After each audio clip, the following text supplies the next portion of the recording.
দক্ষিণ আফ্রিকার বিপক্ষে আসন্ন সিরিজে ঘরের মাঠে ক্যারিয়ারের শেষ টেস্ট খেলার প্রত্যাশা জানিয়েছেন সাকিব আল হাসান। কানপুর টেস্ট শুরুর আগে সংবাদ সম্মেলনে এর জন্য নিরাপত্তাও চেয়েছিলেন তিনি, কেননা আওয়ামী লীগের সাবেক সংসদ সদস্য হিসেবে দেশে তার নিরাপত্তার প্রশ্ন এখন সবথেকে বড়।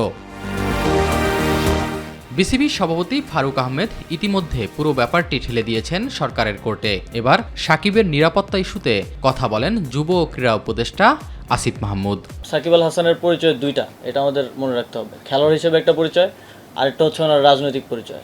উনি আওয়ামী লীগের প্যানেল থেকে একজন এমপি ইলেকশন করেছিলেন। তো মানুষের মধ্যে তো এই দুইটা নিয়েই মিশ্র প্রতিক্রিয়া আছে।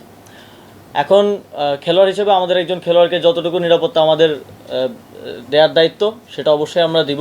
তিনি দেশে আসলে আমরা সেটা দিব, এবং তার নামে যে মামলাটা হয়েছে, হত্যা মামলা, সেটার বিষয়ে আমরা ইতিমধ্যেই বলেছি, ইতিমধ্যে আইন মন্ত্রণালয়ও বলেছে যে সংশ্লিষ্টতা না থাকলে প্রাথমিকভাবেই নামটা বাদ দেওয়া হবে। তবে আওয়ামী লীগ সরকারের সংসদ সদস্য হিসেবে সাকিবের বিপক্ষে জনমনের ক্রোধের বিপরীতে নিরাপত্তা দেয়া কষ্টসাধ্য বলে জানান তিনি। মনে করেন আমার নিরাপত্তার জন্য কয়জন, 5 জন পুলিশ কনস্টেবল থাকে আর একজন গানম্যান থাকে।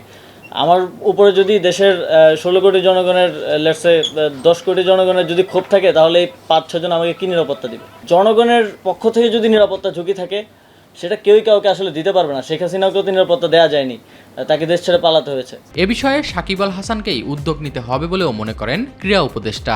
ওনাকে ওনার জায়গাটা পরিষ্কার করা প্রয়োজন। রাজনৈতিক জায়গা থেকে ওনার যে রাজনৈতিক অবস্থান, সেটা নিয়েও কথা বলা প্রয়োজন।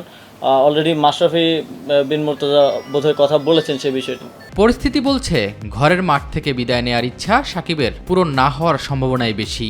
সেক্ষেত্রে কানপুরের বৃষ্টিবিঘ্নিত টেস্টেই হয়ে থাকবে সাকিবের ক্যারিয়ারের শেষ টেস্ট। এস এম আরিফ, মাই টিভি, ঢাকা।